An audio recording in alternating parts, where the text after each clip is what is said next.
if you can be right. I told you that I never would. Told you I changed, even when I knew I never could. Assalamualaikum warahmatullahi wabarakatuh. Waalaikumsalam warahmatullahi wabarakatuh. Perkenalkan, kami dari kelompok 1 ingin berpresentasi tentang lubang air laut. Perkenalkan, nama saya dulu. Saya sebagai moderator sekaligus penulis. Saya Nurijati sebagai pemateri 1. Saya Syahra Muhammadiyah sebagai pemateri 2. Saya Aziza Purwisma sebagai pemateri 3. Saya Naraini sebagai pemateri 4. Oke, saya silakan ke Nurul.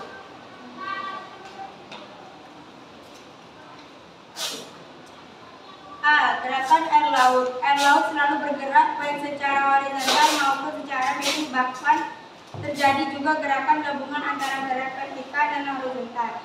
Gerakan air laut dapat difluktuasi ke dalam gelombang, arus, dan pasang atau tip. B. Gelombang. Gelombang yaitu ayunan air yang bergerak terus-menerus pada permukaan air laut bila digabungkan seluruh itu. Tinggi gelombang itu ada mencapai 10 sampai 15 meter, sedangkan panjang gelombang ada yang mencapai 150 meter. Gerakan gelombang itu turun baik ibarat tendangan atas bawah sekali. Bila mendekati pantai lantas, gelombang ini pecah yang menjadi arus balik. Faktor-faktor penyebab terjadinya gelombang. 1. Angin. Sampai dengan hukum Household. Apabila dua benda yang mempunyai berat jenis berbeda bergesekan pada bidang pergeseran, itu akan terjadi gelombang. Peristiwa ini terjadi pada angin dan air. Sifat gelombang yang digerakkan oleh angin ini paling tidak dipengaruhi oleh kecepatan angin. Makin cepat angin tertiup, semakin besar gelombang yang terbentuk. Waktu angin tertiup semakin meningkat, waktu angin memasuki gelombang tertiup akan semakin meningkat pula tinggi dan panjang gelombang. Jarak tanpa rentangan angin semakin jauh, jarak rentangan angin akan semakin tinggi dan panjang gelombang tersebut. Gelombang ruang berada di kedalaman seperti di Laut Jawa ataupun di Selat. Lebih kecil daripada gelombang yang ada di perairan yang terbuka seperti di Samudra Hindia. 2. Gempa laut. Menyebabkan terjadinya tsunami atau gelombang besar seperti di Indonesia pada tahun 1883 saat meletusnya Gunung Krakatau di Pulau Krakatau, Selat Benda setinggi 440 meter yang menelan korban lebih dari 36.000 jiwa karena masuk ke pendalaman Pulau Jawa sejauh 10 mil. 3. Pasang surut. Gelombang pasang surut yang terjadi di suatu perairan yang dimati oleh merupakan penjumlahan dari komponen-komponen pasang yang disebabkan oleh gravitasi bumi, bulan, matahari, dan benda-benda angkasa lainnya yang mempunyai periode sendiri. Tipe pasang berbeda-beda dan sangat tergantung dari tempat di mana pasang itu terjadi.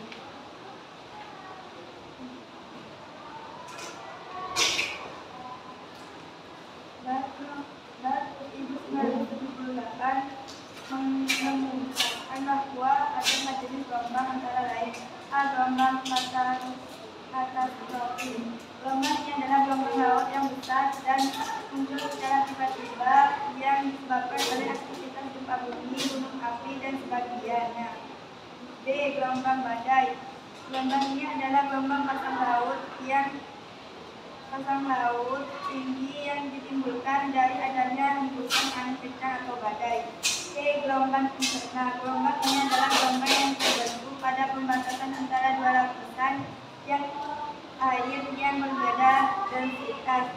D. Gelombang stasioner. Gelombang ini adalah bentuk gelombang laut yang dicirikan dengan tidak adanya gerakan gelombang yang merambat, yaitu permukaan air yang bergerak naik turun saja.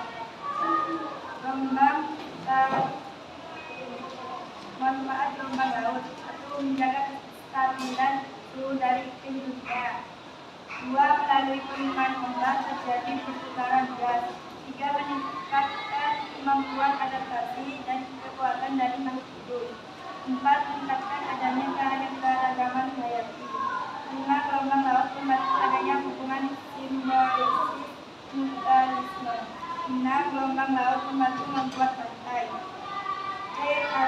Arus laut. Arus laut adalah gerakan air laut yang mempunyai sirkulasi atau peredaran tetap waktu-waktu yang menyebabkan arus laut. A. Adanya angin yang arahnya tetap. B. Adanya pasang surut air laut. C. Adanya perbedaan kadar garam. D. Adanya rintangan yang berupa dataran. Selain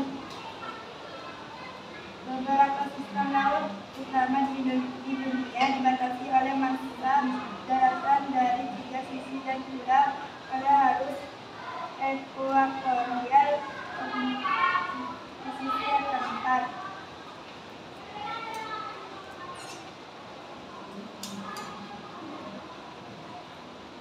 Gaya Coriolis dan Aris Hikmat. Gaya Coriolis mempengaruhi aliran dan massa air, di mana gaya ini akan membelokkan kegiatan dari aliran tersebut. Gaya Coriolis juga yang menyebabkan timbulnya perubahan gaya arus yang kompleks gunanya yang terjadi sesuai dengan semakin dalamnya kedalaman suatu perairan. Menurut letaknya, arus laut dibedakan menjadi arus atas adalah arus yang berada di permukaan laut. Untuk membantu arus permukaan disebabkan oleh adanya air yang terjun di atasnya. Tenaga angin memberikan pengaruh terhadap arus permukaan sekitar 2% dari tekanan angin itu sendiri. Tekanan arus ini akan berkurang sesuai dengan makin bertambahnya kedalaman perairan sampai pada akhirnya angin tidak berpengaruh pada kedalaman wilayah tersebut. Pada kedalaman angin, arah arus laut permukaan merupakan angin ada, khususnya di Asia Tenggara dan Asia.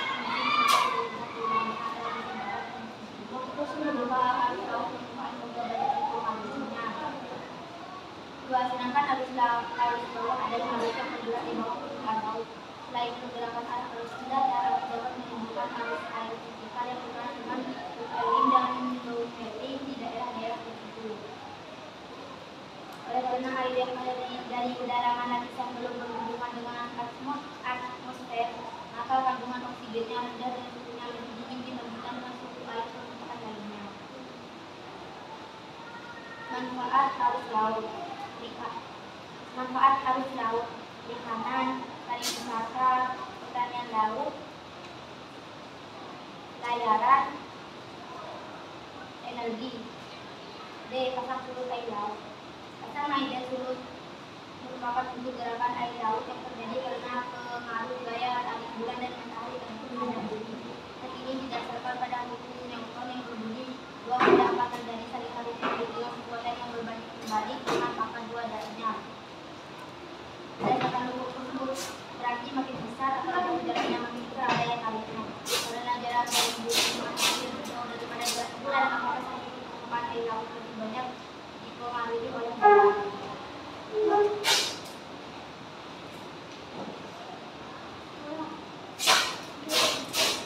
Bulan menghadapkan dengan matahari dan berada selama yang dekat dengan bumi.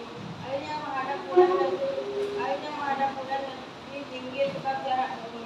Bulan lebih dekat ke utara, bumi mengelilingi matahari dan bulan mengelilingi bumi akan mengakibatkan terjadinya pasang purnama dan pasang perbani. Ada dua macam pasang surut. 1. Pasang purnama. Pasang purnama ialah peristiwa terjadinya pasang naik dan pasang surut terjadi. 2. Pasang perbani. Pasang perbani ialah peristiwa terjadinya pasang naik dan pasang surut terendah. Apa ada pertanyaan?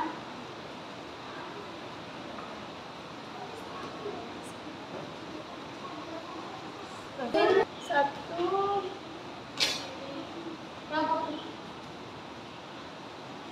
Perkenalkan, nama saya Indayani. Saya dari kelompok 4 ingin menanyakan apa yang dinamakan gelombang badai.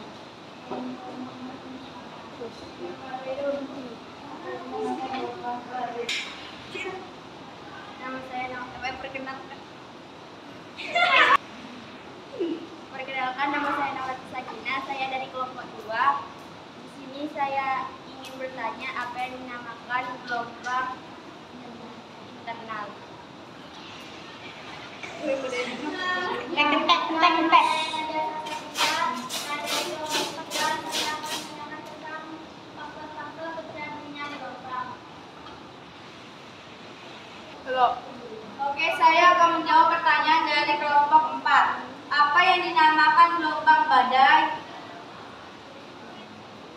Gelombang badai adalah gelombang pasang laut tinggi yang ditimbulkan dari adanya hembusan angin kencang atau badai.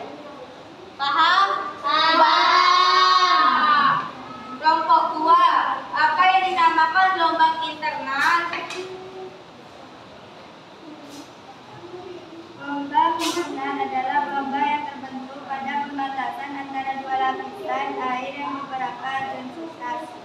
Apakah paham? Paham. Kelompok 3, faktor-faktor terjadinya gelombang: angin, gempa laut, dan pasang surut. Apakah paham? Paham. Cukup sekian presentasi dari kelompok kami. Wassalamualaikum.